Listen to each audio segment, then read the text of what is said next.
खबरें जो आपको सीधे जोड़ती हैं हमसे, जिनका आपकी जिंदगी पर होता है सीधा असर। खबरों की वही तस्वीर,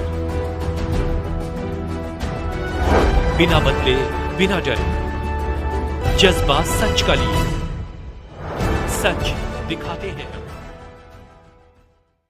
लघु उद्योग भारती ने वर्चुअल द्वारा चर्चा की। इस बजट घोषणा को लेकर लघु उद्योग भारती के पदाधिकारियों ने सरकार का आभार व्यक्त किया। जोधपुर भारत सरकार के 3 कार्यकाल पूर्ण होने पर केंद्रीय वित्त मंत्री निर्मला सीतारमण द्वारा घोषित केंद्रीय बजट 2025 पर लघु उद्योग भारती ने वर्चुअल द्वारा चर्चा की।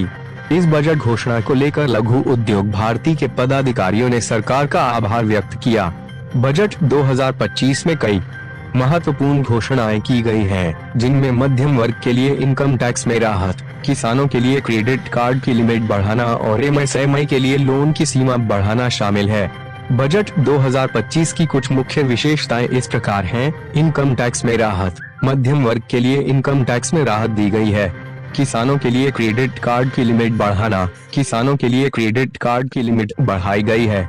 MSME के लिए लोन की सीमा बढ़ाना, MSME के लिए लोन की सीमा बढ़ाई गई है। कृषि की उत्पादकता बढ़ाने पर जोर, कृषि की उत्पादकता बढ़ाने पर जोर दिया गया है। युवाओं को रोजगार देना सरकार की प्राथमिकता, युवाओं को रोजगार देना सरकार की प्राथमिकता है। ग्रामीण भारत में रोजगार के मौके बढ़ाने, ग्रामीण भारत में रोजगार के मौके बढ़ाने का प्रयास किया जाएगा। खाद्य क्षेत्र में आत्मनिर्भरता बढ़ाने, खाद्य क्षेत्र में आत्मनिर्भरता बढ़ाने का प्रयास किया जाएगा। दलहन में आत्मनिर्भरता के लिए मिशन, दलहन में आत्मनिर्भरता के लिए मिशन शुरू किया जाएगा। इस मौके पर लघु उद्योग भारती के महावीर चोपड़ा, सुरेश बिश्नोई, मनीष माहेश्वरी आदि उपस्थित रहे। मोदी सरकार के तीसरे टर्म का पूर्ण बजट आज पहला बजट वित्त मंत्री निर्मला सीतारमण जी के द्वारा प्रस्तुत किया गया और अपेक्षा के अनुरूप MSME सेक्टर को बहुत बड़ा महत्व दिया गया है। देश में मेक इन इंडिया के नारे को और मजबूत करने के लिए देश में उत्पादन के क्षेत्र में काम करने वाले सभी उद्योगों को महत्व दिया गया है और उनके लिए बहुत सारी रियायतें दी गई है, बहुत सारी घोषणाएं की गई है।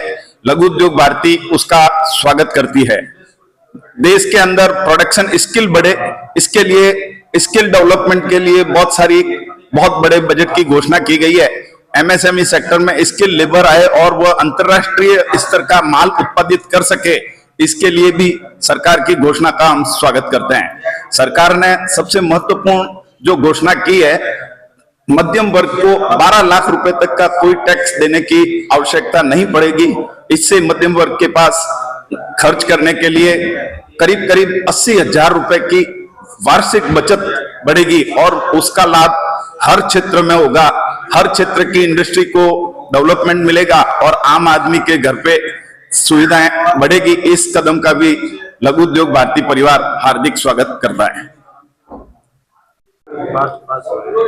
आज का बजट बहुत ही अच्छा रहा। सभी वर्गों का पूर्ण ध्यान रखा गया। किसानों के लिए जो क्रेडिट कार्ड की लिमिट बढ़ाई गई, मेडिकल इंडस्ट्री के अंदर मेडिकल टूरिज्म इंप्रूव करने के लिए बहुत सारे कदम उठाए गए। MSME के लिए बहुत सारे फायदे किए गए। इंपोर्ट ड्यूटी के ऊपर जो parts space electronic space import होते हैं, उनके ऊपर जो ड्यूटीज कम की गई, उससे इलेक्ट्रॉनिक इंडस्ट्री को बहुत फायदा होगा। तो अगर ओवरऑल देखें तो ये बजट बहुत ही अच्छा है और जिस तरह से income tax rate slab rates change की गई हैं, तो ऐसा लगता है कि मार्केट के अंदर जो फंड्स लिक्विडिटी बढ़ेगी, उससे इंडिया बहुत ही जल्दी 5 ट्रिलियन इकोनॉमी की तरफ अग्रसर होगा। Thank you. हाँ, मनीष माहेश्वरी। आज का बजट सभी वर्गों को खुश करने के लिए बहुत ही महत्वपूर्ण बजट था। मोदी कार्यकाल में तीसरा बजट था। उसमें एक्सपोर्ट करने वालों को, इंपोर्ट करने वालों को, नौकरी पेशा को, छोटे व्यापारियों को भी 12 लाख तक की सीमा का इनकम टैक्स फ्री किया है। उसमें मेरा व्यक्तिगत मानना है कि 50% लोगों को इनकम टैक्स भरने से ही छूट मिल जाएगी, पेपर कार्रवाई, और अपना शांति से सारा नौकरी वाले नौकरी कर पाएंगे, व्यापार वाले व्यापार कर पाएंगे। खिलौना उद्योग को भी काफी फायदा दिया। हस्तशिल्प वाली जो एक्सपोर्ट की पहले 6 महीने की जो छूट थी, उसको 12 महीने कर दिया है। उससे जोधपुर का और पूरे राजस्थान और इंडिया का एक्सपोर्ट बढ़ेगा। सभी वर्गों को खुश करने के हिसाब से सभी में नई उम्मीद जगी है। बहुत अच्छा रहेगा। धन्यवाद। मेरा सुरेश कुमार बिश्नोई, जोधपुर प्रांत संयुक्त महासचिव।